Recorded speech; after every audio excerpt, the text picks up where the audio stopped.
Hello and welcome to A Sister's Back. Hope you all had an amazing week. Today, my name is Ropa. Well, my name is Ropa all the time. Not just today. Not just today. My name is Ropa, and with me is my co-host, Carnation. Carnation, how are you? Hi everyone. I'm doing well. How are you? Awesome. And we have a guest with us today. I'll let you introduce yourself and we can get into today's topic, which I'm really excited to talk about. All right. Well, thank you. Thank you both, Kanation and Roper, for this invitation. My name is Mercy Maviko. I am a registered clinical social worker. I am the founder and clinical director of Resolve Psychotherapy. I work in private practice, and my specialty and passion is trauma, all things trauma related. Awesome.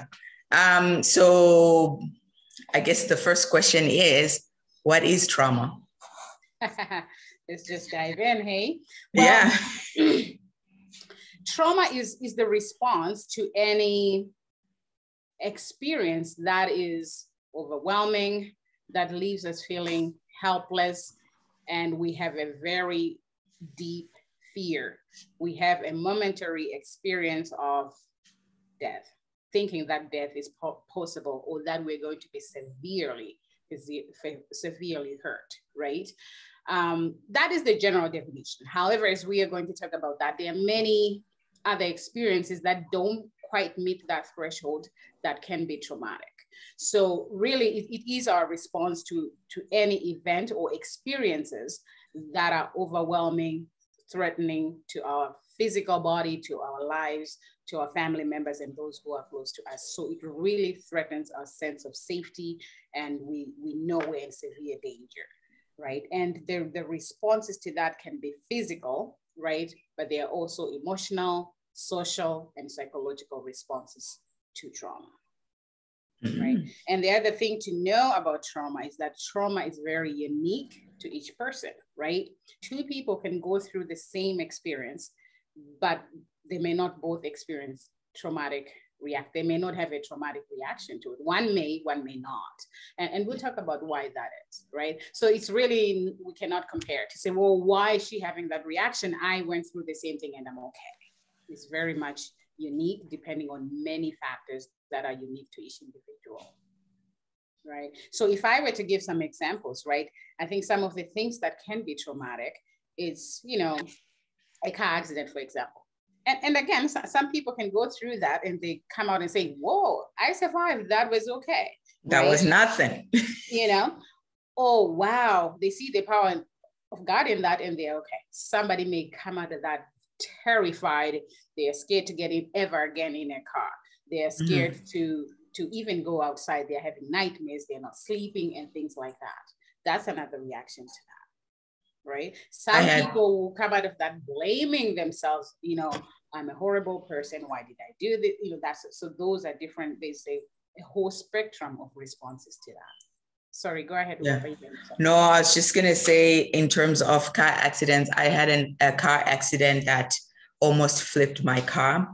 And I parked my car for a whole year, I didn't even drive. I parked my car for a whole year and I took buses to work for a whole year because I was just like, I was so scared of driving. So yeah, I totally get the whole,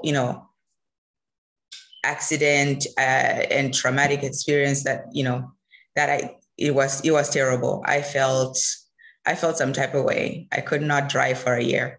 It changes something in us, right? Yeah. And other things are like, abuse, right? And again, the response depends on the experience of it. Some things like a car accident is a one-time event. Some people go through, like kids, they may be abused their whole life, right? From when they're, again, little babies until they're older women. Again, the impact would be very different to that where somebody had a one-time experience or when it happened when they were older, because the resources that we have to make sense of that are different from when you're a kid, right? So abuse, car accidents, natural disasters like, hurricanes and things like that, that can be traumatic. But we are seeing more and more that there are other things that we think are kind of benign, which can have a traumatic impact on people. We're hearing a lot of news coverage about wars and things like that. Yeah. And for some people, if we hear that too many times, that can alter how we feel about ourselves and the world as well. And sometimes our experiences in childhood, we'll talk about emotional neglect later, can, even though we're not abused, emotional neglect can have a traumatic impact on people as well. And typically, if you look in the DSM, which is the diagnostic manual that we use in mental health, it gives you space that you have to, experience this event happening to yourself. But really, that leaves out a lot of people. There are many experiences that does not meet that criteria that can be traumatic. Right? And it's important to understand the far-reaching impact of trauma. It affects us physically. It affects us cognitively, our thinking ability, our ability to make decisions, our ability to follow through, our ability to strategize, and right. And that person, when we see them later on, we're like, what's wrong with you, kind of thing. They're dumb, or they're just not organized people in life. It actually may be a trauma response, right? It also affects us how we feel, right? Yeah. We feel anxious, we can feel depressed, so it presents itself in many ways. It can be depression, it can be trauma, it can be panic, it could be shame, it could be disgust, it could be guilt, all those sorts of things. Right? I like how you talk about it affecting us physically. A lot of people get shamed a lot for, like, let's say maybe being overweight, or struggling with weight, maybe being too anorexic and whatever. But some of that could actually be caused by trauma. Absolutely. And a lot of people are not the way to cope with trauma, right? Yeah, absolutely right. Yeah. So people think it's just let's fix it, stop eating, right? And a lot of times it's not even that simple. It might just be a traumatic experience that somebody's dealing with and that they just don't know how to handle it, right? That's a great point. When I'm working with people with eating disorders or whatever it is, it doesn't matter what you bring to me. I actually don't focus too much on the symptom. Yeah. My question is, when did it start and what was happening around that time, right? Typically, sometimes we have a delayed expression of symptoms, but typically when you ask that question, who are you? What's been happening? Even if it started later, if I do a history taking and understand what has happened in this person's lives, that contextualizes those behaviors and symptoms. So that's a great point, because when we see people who are doing drugs, people who are promiscuous and doing a lot of things that, a lot of people would shame, they're not sleeping. They're, talking about physical response. We need to be curious rather than judgmental. I think that if anything, that's what I want people to take away from today, is whatever you see happening in people's lives, let's be curious about it. What is going on, rather than just being, nobody just decides to be crazy, right? Yeah. Like we are responding to something, and many of the behaviors that we see are desperate attempts to cope with a very terrifying body and mind that could be going on. Because when we are traumatized, our body can become very, very scary, and people look for ways to numb that or to run away from that, to escape from that. Yeah. Right? Because they are. Go ahead, Kenny. So that's a good point, Mercy. It reminds me of the saying that, well, I guess I'm really paraphrasing here, that unless you've walked in someone's shoe, don't judge them. I mean, this is a darker side. I mean, trying to analyze, say, for instance, someone who has committed horrific crimes. If you think, well, how was this person as a child? It was someone's child. And so it was either a child who was well nurtured or a child who wasn't. And so it leads to my next question that, I've lived outside of that culture for a long time, but I'm a product of that culture. And at the same time, I'm a product of a family, I guess, that conducted itself a certain way. So some of us come from a culture where you get on with stuff. You know, something happens to you, that's life, you know. Yeah. Fasten your boots and, you know, keep going. And so maybe you might have touched on it, like the obvious ones, like, okay, because my question is, how then do you identify trauma in your friends, in your family members, and even in a relationship, like with a partner? How do you understand sometimes, you know, trauma that's not as obvious, like the ones we you know, you highlighted? Mm-hmm, mm-hmm. Yeah, and thank you for that, because you're right. I come again, same thing, same culture where, you know, just soldier on and you be all right. Mm-hmm. And some of that can be part of, it can cause what we call emotional neglect, right? And I must emphasize, I'm very fascinated by emotional neglect, because even well-intentioned parents, myself included, can be emotionally neglectful.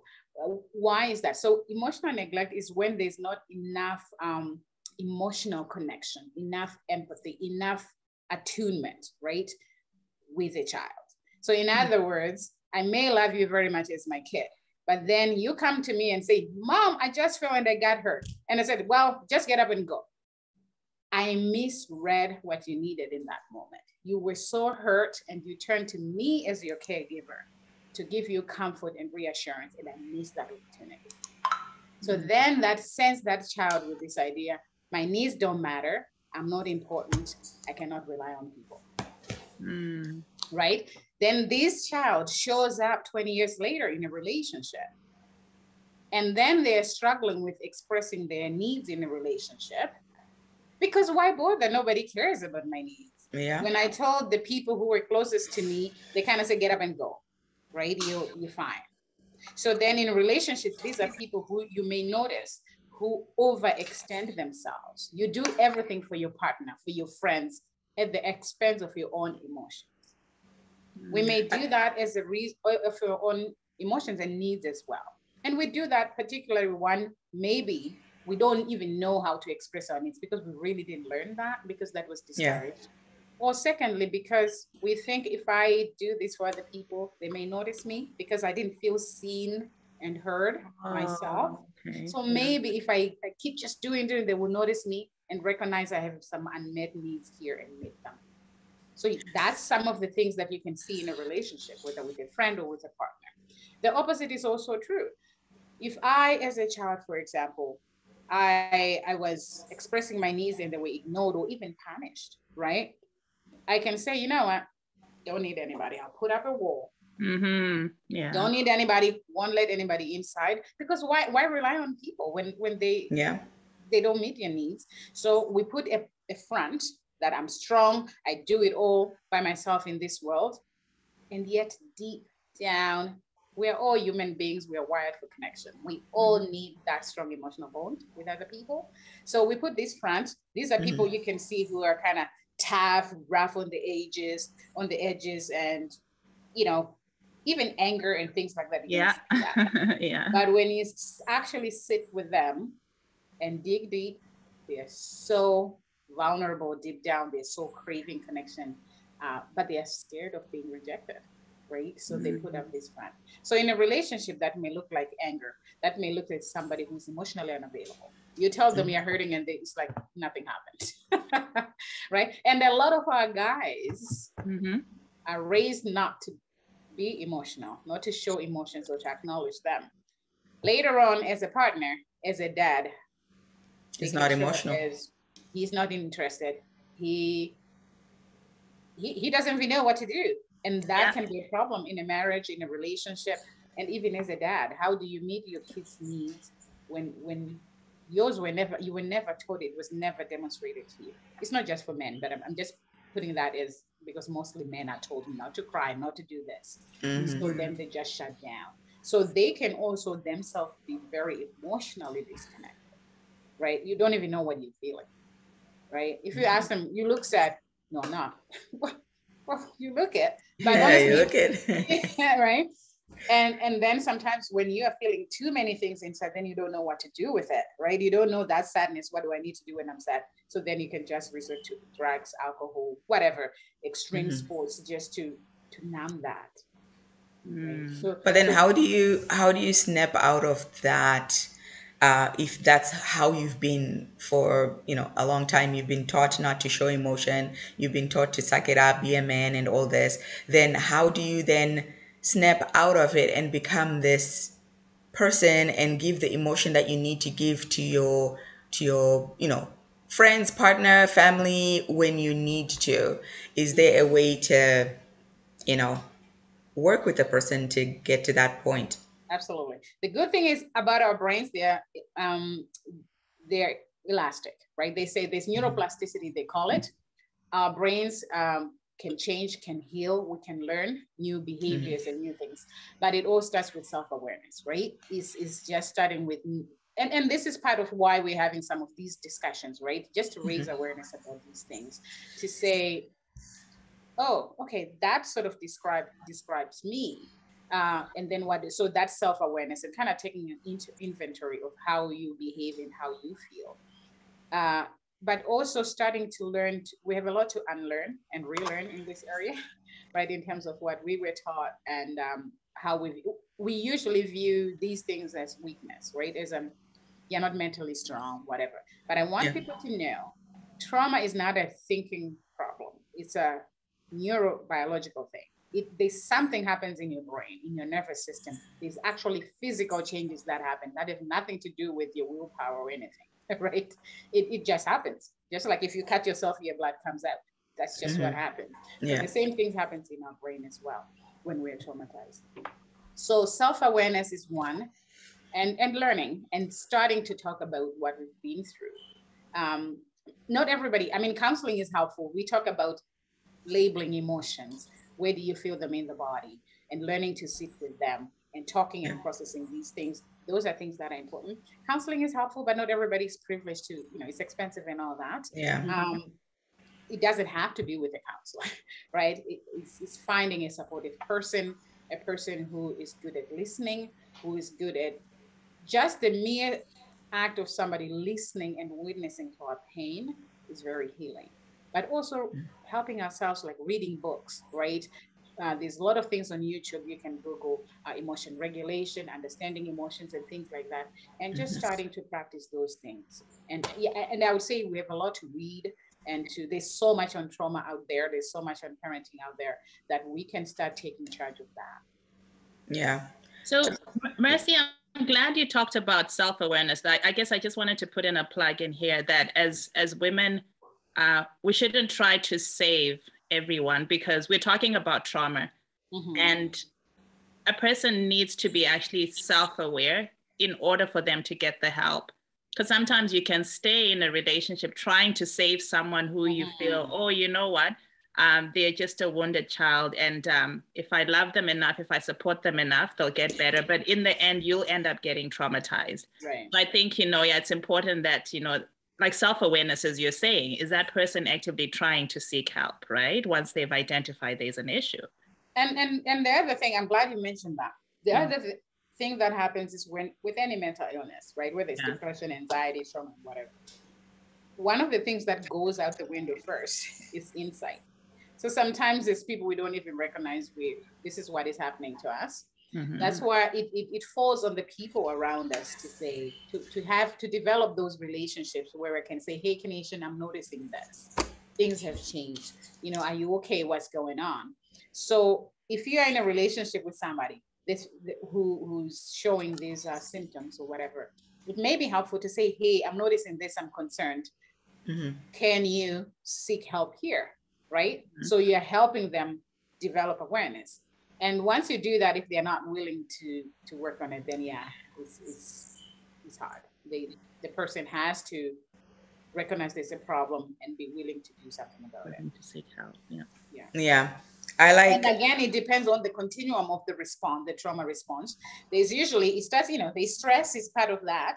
And then there's PTSD, which is more a clinical diagnosis, and the other reactions in the mean. So maybe when it's more stress here, talking to friends and all that may be helpful. When it turns out into PTSD and that sort of a thing, you may need a professional to deal with that. I was listening to, I think Oprah wrote a book, What Happened to You? And oh, you have that. I want to read that so bad. We should totally read it and have you back on here to discuss it. And that exactly is, oh yeah, I love that book. What happened to you is the question to ask, not what's wrong with you. What's wrong with you? What happened? So it's funny when they were talking about it, I guess when they were explaining it, I'm like, wait a minute, do I have any traumas in my life? That's when I started noticing a lot of things that I didn't think were trauma, but actually were trauma, right? The way I do certain things, like, for example, meeting the parents of a spouse. For the longest time, I had like this anxiety to be like, oh my God, I don't want to meet the parents. Now I'm over that, but I had a traumatic experience where this guy I was dating way back in the day when I was young took me to go meet his family. I go there, I'm cordial, I'm this and that, whatever, but there's this uncle that was looking at me some type of way. And he kept on asking me to can you go get me some water? Can you go? And this is not my house. I've not been here. I'm supposed to be a visitor. So, African culture, when you bring water for someone to wash their hands, if it's someone that you really, really respect or should respect, you kneel down and give them. So I went behind the couch so that I'm behind him, and because I didn't know what the culture was, should I kneel down, should I whatever, and so I went behind the couch and I gave him the water to wash his hands, and then he didn't say anything. I put the water back, I sat down. Then when everybody was quiet, people were laughing, joking, when everyone was quiet, he looked at my boyfriend and he said, your girlfriend has no manners. She's disrespectful. She did not kneel down when she was giving me water. And it just came from nowhere. And there was this silence in the room. And I'm thinking, and it's a function. It's not like we're just meeting just one or two people. It was like a whole, barbecue thing or whatever. And there was silence. And then my boyfriend looked at me. And I'm like, I think I was like, looking like a deer in headlights. And then he looked at someone else and then he cracked a joke and everybody just started laughing and ignored it. But that traumatized me. And every time after that, the thought of meeting parents, I'm like, I cannot. Does he have parents? If he has parents, oh no. But now I'm okay. Parents love me and everything. It's pretty good. It just for a long time there, I did not want to meet parents. Right. And that is very interesting that you bring that. And that actually brought us into the shame part, right? Mm-hmm. Because that event, you were literally shamed in front of everybody. And yes, that can be traumatic. Yeah. So talking about shame, in that moment, what did you fear would happen? What was your greatest fear in that moment? In that moment,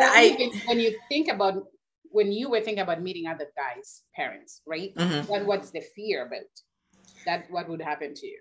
I was afraid they would not accept me. They would not love me. I was afraid they would shame me, or maybe I was going to do something wrong that they might not like, because obviously I felt like I did something wrong. Mm-hmm. And I kept on kicking myself. I'm like, why didn't I just kneel down? But the event didn't call for that level of respect in my head at the time. But I was just like, I might do something wrong. I'm too scared. I don't know if I will be able to create a good impression, with these people. So yeah.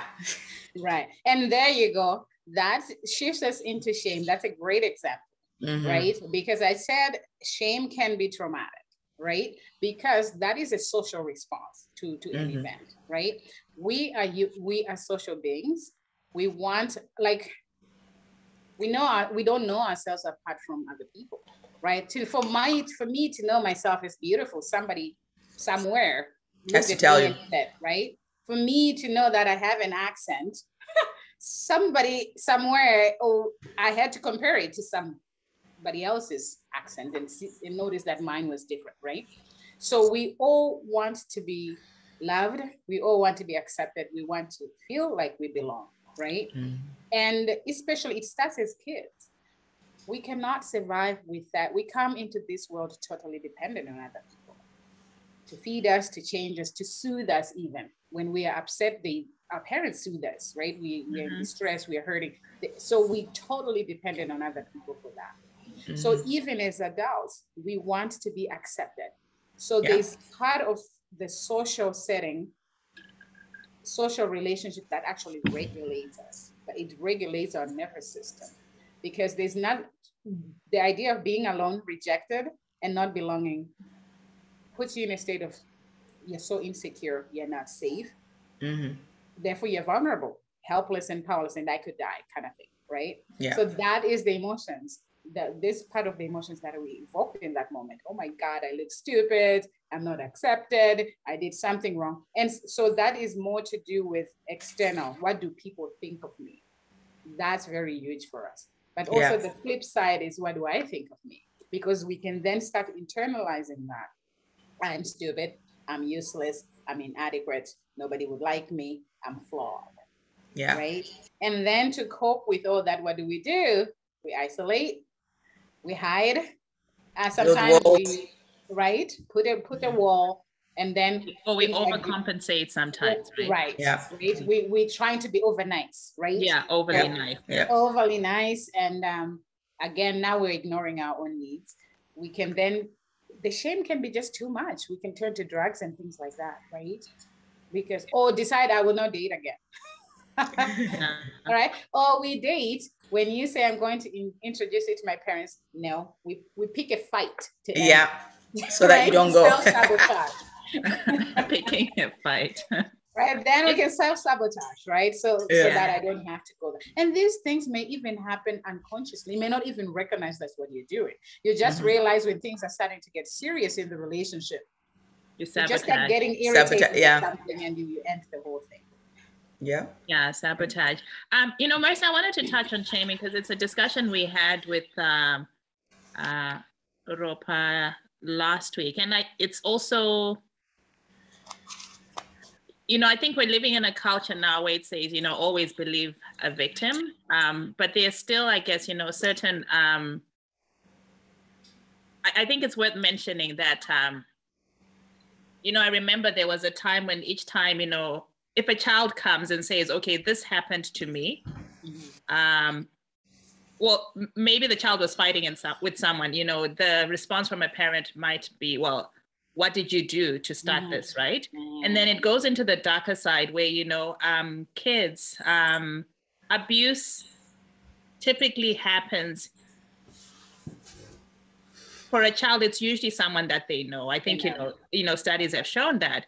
And so if a child comes, they are, and I hope, their parents who don't respond this way, what were you doing there? Why do you keep going there? I mean, we had that discussion with Ropa that, it causes a lot of shame.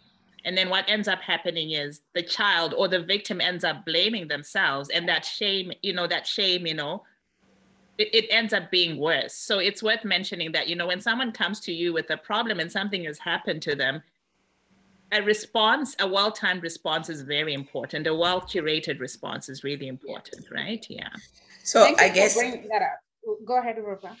I just wanted to add on to that as a question to say what are parents to do, just so that the parents have a correct response to, when a child comes up to you and says, this is what happened. So just to give it context, we were talking about a guy that had mentioned, he was talking about his father back in the day. His neighbor was abusing him. And I think the neighbor was abusing some of the neighborhood kids around. So he was abused by this neighbor for a good couple of years. Then eventually he went to his father, told his father, I'm being abused by the neighbor. The father's response was to beat him up. And he asked him, what were you doing at the neighbor's? Who sent you there? Why were you going there to the neighbor's house? If you know this is what's happening, over there, why go there, right? Obviously, it wasn't the correct response. It created a lot of things. He struggles a lot with, within himself. But what should the parent have done so that when parents see these things, they help their kids mentally and also help their kids physically as well? Mm-hmm. Right. I'm glad you bring that up. That one of the things that makes a difference, well, in whether somebody develops a full-blown PTSD versus they go through the stress and an acute trauma response and bounces back from it relatively quickly. One of the things that helps with that is the type of support they receive after what happened, right? Mm-hmm. A lot of people, if they receive the right amount of support, the quality support that they need, they're listened to, they're heard, they're supported, they actually bounce back quickly. Our responses to disclosures of abuse or anything is very, very key. My stance when I'm working with anybody, it doesn't matter, you kill somebody, do whatever. Mm-hmm. I believe you. Whatever you're telling, I'm not a police officer. My job is not to investigate whether what you're telling me is true or not. That's a job for somebody else. I believe whoever is telling me what they're telling me. And my response should be, I'm glad. The first thing is, I'm glad you came to tell me, right? Mm-hmm. And I'm here to listen. Mm-hmm. Just listen and tell them you're here for them. And you can even ask, what do you need, right? Some people just want somebody to listen. Some people want somebody to help them report what happened or to fix it or whatever. But in the moment, they need to know that I have a secure base. I have somebody who trusts me, nobody who judges me. Because remember, they are already, most trauma survivors, they blame themselves because they went in a time where they could not defend themselves. They feel weak. They feel like they should have done something better to defend themselves. They already know from discussions with society that if you say I was raped or this happened to me, people will not believe you. So by them coming to you, they're taking a big risk. Right? So how we respond can either determine if somebody's going to heal or they're going to kill themselves, literally. A lot of the people that I deal with, they say the worst part was not the rape, for example. It was the not being believed. I told somebody who I trusted with something so personal and so vulnerable, and they did not believe me or they did not protect me. That is very, very traumatic. So I would say, confidentiality is important to tell them. What you tell me, I'm going to keep it confidential. If they want it, you can ask them, is there anybody you want me to share with or whatever, but they need to know that it's going to be held secretly, right? This is people's lives we're dealing with, right? So confidentiality is important. Believing the person is important, and being supportive and non-judgmental. Being judged and criticized is shaming. It's part of shaming and can be traumatic. Right? So just being kind, supportive, warm is important. Again, why did you go? What good is that? Now we're blaming the victim. And again, we need to know the person who is abused, it doesn't matter where they were, what happened. Abusing another person is wrong. So the responsibility 100% rests on the abuser, not on the survivor or the victim. Yeah, especially when you're on a that in our society, especially if, sometimes when a woman was wearing a short skirt or they were this, why did you go to his house and all that, right? We can have another discussion about safety and all that, but just because you went to somebody's house doesn't mean that you asked them to rape you. Yeah, doesn't mean you agree to what happened when you got there. Yeah. And sorry, Rupa, you're going to say something. No, it's exactly what I was going to say, even when you're on a date, sometimes you do have to go, let's say a guy will come pick you up, or you do have to go to their place just to go hang out. It doesn't mean that you're calling for an abusive situation. Right. And it should not be on you because you went to go visit some person, right? People go visit all the time, and not everyone gets into an abusive situation. And it cannot be someone's fault just because they went to go visit someone that literally they thought was genuine and they thought was not going to be abusive to them. They trusted this person and that person broke that trust. So it cannot be it cannot be something to be shamed over, I guess. Right. But people will always look, and I think maybe I'm wrong. Let me know if I'm wrong. But I find when people are faced with a situation, or they're faced with they're faced with a situation that they don't know how to handle. So someone comes up to me and says, "Oh, you know what? I was abused. I don't know how to handle that. I don't know how to help you in a situation. Maybe because I don't know and it's something that's traumatic, I can put the blame on you and go like, well, what were you even going over there to go do anyway? Because I don't know how to handle it and I don't know how to help you. I don't know what the proper responses should be. Maybe after I remove myself from the situation, I can be like, oh, that was really tragic, but the way I handled it was really, really bad. Mhm. Mhm. So I don't know. Right. I think honestly, in that moment, what anybody and everybody needs is just to be listened to be heard, and to be Mm-hmm. supported. Some Yeah. I mean, abuse or whatever it is horrible. There's no sugarcoating it or fixing it or whatever. But I think what can help is our response to it. So I would say if you don't know what to say, just say, thank you for trusting me with this information. What would you like to share? What do you want me to know? And just listen. How can I Sometimes help? you may use it, how can I help? What do you need? Can I hug you? Sometimes don't want to people, sometimes, ask that question, because when we are traumatized, it puts us in a place where we are very helpless. We have no control of what's happening. We are violated, right? Mm-hmm. So part of giving control back and power back is asking instead of imposing yourself on somebody, right? So, is it okay if I give you a hug? What do you need right now? Right? Yeah. And asking, not assuming she wants a hug or that she doesn't need. There's some people who want to be held to kind of feel a sense of grounding and soothing. So that may Yeah. be helpful to somebody, but to other people, it can be triggering, right? Mm-hmm. And also, again, you can, do you need help? Do you need to see anybody, right? If this is not your thing, you can refer them to somebody as well. But just the listening and saying, I'm with you, I believe you. Is there anything you need? Asking those questions. And usually soon after, Yeah. especially if it's soon after the event, if it is an event, a lot of people are so scattered in their thinking that they don't know what they need or whatever. So the less you say, the better. The less you say, the better. Right? Yeah. So, Mercy, I don't know if you're able to touch on this. I when you talked about if we can talk about this. So you talked about self-awareness. Once you recognize, okay, I'm repeating certain harmful patterns, seek help, and it doesn't have to be professional. Like sometimes, or maybe if you have benefits through your employer, you can do that. If you belong to an organization such as a church organization, maybe you can talk to a pastor, or you can go to a therapist if you are able to afford it. But I guess I wanted to touch on the impact on like how unresolved trauma can repeat from one generation to another. Yeah. If Yeah, it's that's not key. resolved. Yeah. And that is huge, right? That's the key part about trauma. It often is intergenerational in nature. Because remember, I said there is changes in our brains that happen when you're traumatized, right? And some more and more research is showing us that those changes can actually change the expression of our DNA, right? Which means if the trauma happens at a particular developmental stage of your brain, right?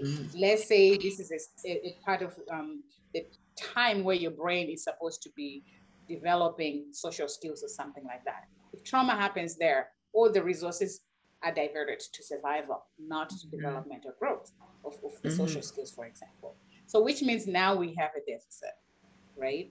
And over time, again, this is not my area, but over time, if this happens at certain times of development, it can change the expression of our DNA, which means now we're passing it to the next generation. Passing it, yeah. That's one. But two, it may also go to the next generation through my behaviors and parenting and things like that. If I myself am traumatized or I was emotionally neglected, which means I don't know how to manage my own emotions really, because that was never taught to me.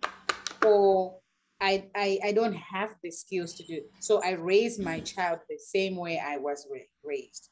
And remember, we talked about the changes in the brain. Sometimes thinking can be a problem. We make bad decisions. We are we cannot initiate things. So we're teaching, so behaviorally, I'm passing that on to the child. So in two ways, it can be intergenerational, through DNA, transmission, but also through the behaviors that I have learned and I'm passing on to my kids.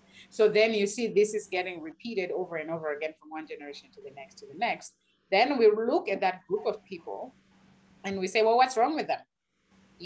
They are this kind, they don't do this, they do this, they do. We're now looking at the behaviors instead of being curious and say, what happened?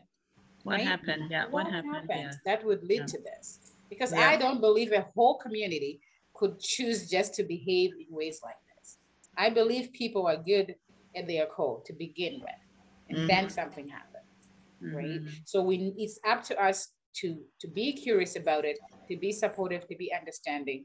And then from there, people can feel free to let us know. They will tell us. If they feel safe with us, they will tell us what has happened. And then only then, once we acknowledge and validate the pain that I've been through, can we start talking about healing, right? Because did we talk about the impact of trauma in relationships? Since we're kind of talking about moving, trauma from generation to generation, can we touch a little bit also on, in relationships, how it can affect us? Absolutely. It affects relationships across the whole continuum, the lifespan, right? If you are a kid, sometimes you're just a terror kid, right? Parents don't even know what to do with you, right? You can have irritability, a child who's just angry, who's just punching other kids, who just doesn't sit, and things like that. And that kid can be labeled as, a troubled child. And yet that child may be having a trauma response.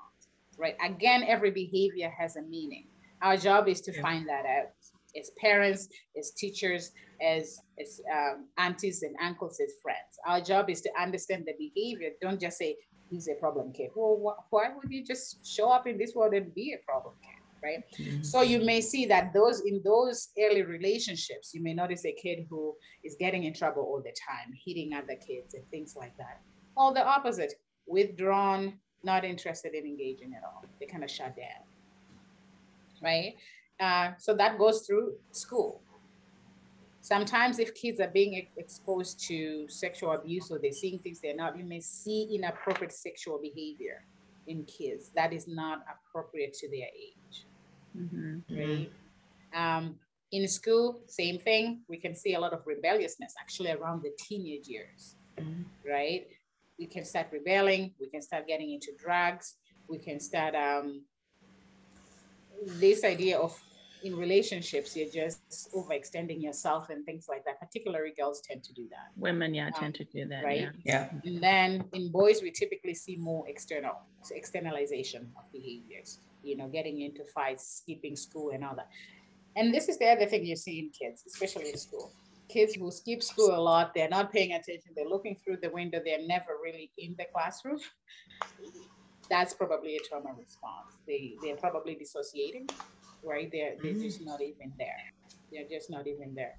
And when we are traumatized, our thinking part of the brain, it doesn't function as it should, right? So thinking, concentrating, following, that student is not going to listen to or understand what the teacher is talking about. So he's going to be bored. He's going to be creating problems. But again, as teachers, as parents, we need to be curious of that behavior rather than he's just a kid who doesn't want to do school, things like that, right? And then as adults at work, even in relationships, one, the people pleasing is another.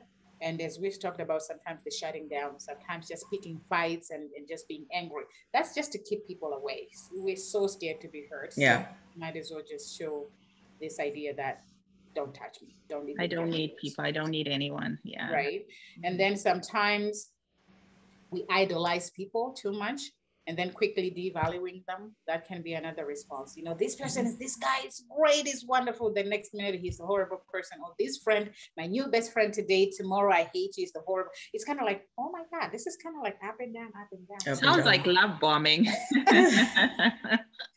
I love you. I hate you, right? So sometimes it's like, okay, I'm in love with this guy. He's wonderful. I'm like, Isn't that wonderful? Like, let's not put people on a pedestal, but sometimes if you notice you have a pattern of doing that, that can Yeah. be, again, a manipulation.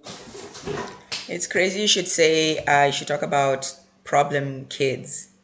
There's a lot of kids that are under medication right now because of their behavior. And I think it's more masking a situation as opposed to, trying to really figure out what it is. And I'm happy you mentioned that, because I don't know if proper consideration is being given to, you know, to these kids. Not that I've been looking into it or anything like that, but how can you have a kid that is a problem child and you medicate them? You're masking. It's almost like giving someone a painkiller because they've got a headache. You haven't really fixed the problem. You're just quieting it, but the problem is still there, and it's probably going to show up in other ways in the future as well. Right. No, I think you're right. I think changes are starting to happen in the area as we understand more about trauma and how it shows up in the classroom, right? And that's an area I'm very passionate about as well, right? Because I just recognize how we pathologize these things, and we can create a whole profile, and our response to this behavior can determine a kid's life. If we just label them as a problem kid, they could just start behaving that way, and then they And end they up believe it. right? They're just internalizing it and all that. Mm-hmm. And yet they are basically saying to us, I'm drowning here. And we say, keep swimming, instead of throwing, so our responses are really key. The key word is be curious what happened and understand that. I think that will solve a lot of the behaviors that we're seeing out there, so we can offer the appropriate response to what's going on. Right. And a lot of children now, behaviors out there, I'm hoping a lot of doctors, I think it's starting to change. I'm recognizing that, yes, even if they put on medication, referring to see a counselor as well, to kind of explore what's going on. Because we know in mental health, medications have a role, but a lot of it, most psychiatrists or doctors will also refer to counseling, because certainly there are things that needs to be worked out. Okay. Well, I think we are coming to the end of our segment. We're so excited. Thank you so much for giving us this information. Do you have any advice or any last words that you want to give so that the parents, the people, can take away and be able to, help their kids and help whoever they come across, who's traumatized and needs help? Thank you. I think people need to understand that trauma happens way more often than we imagine. It's almost, well, because I'm a therapist, everybody's not a therapist, but they tell us almost everybody I come in contact with, I should assume they've been through some traumatic experience, right? So I think that's a good assumption. I'm not saying go and diagnose people there. Everybody is like, one was traumatized. Right. All I'm trying to say that is very prevalent, and parents, we need to be mindful of who is around our kids, right? I grew up in a culture 100%. That is very collective in nature, that is very, an uncle comes, we just put them in with the kids, okay, you can sleep with the boys in there and things like that. I would revise that a little bit and just be more mindful. I would be more believing and encouraging to people.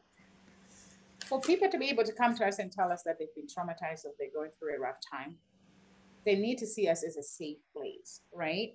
So our dialogue outside of, even before they tell us something happened, tells them whether or not we're a safe person, right? So how we talk about, if you read about something that happened in the news and then you talk to your friends about it, are you blaming the victim, right?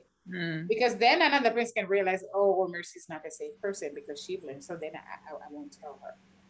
So I think it's important for us to change our dialogue and our discourse around trauma and blaming the victim and things like that. Self-awareness is key, and support. Let us just be understanding, supporting, and warm and kind. That does a lot, right? And we don't have to be therapists ourselves. Send people somewhere. right? Like I said, for those who can afford it, they can go to a private therapist or Better Health Services, for example. I think if you go through Access Mental Health, I mean, it takes long to get there, but I think they can connect you with some resources there. Churches, pastors, and things like that can be helpful. And again, ask what happened to you rather than what is wrong with you. And let's be curious. When you see behaviors that we don't understand that are out of the known, let's not assume people are stupid, people are irresponsible. Yeah. Thank you for that. The great thing though is there's hope there. Trauma can be resolved. These things can be worked through, right? And they affect, like I said, they affect us personally, but they also affect relationships, as we have talked about. So it's really important that we work through those issues so that we can have healthy bodies, healthy minds, healthy relationships, healthy communities. Particularly as an immigrant, I have to say, in our communities, we need to start acknowledging this is a problem. It's not even, this is part of life, right?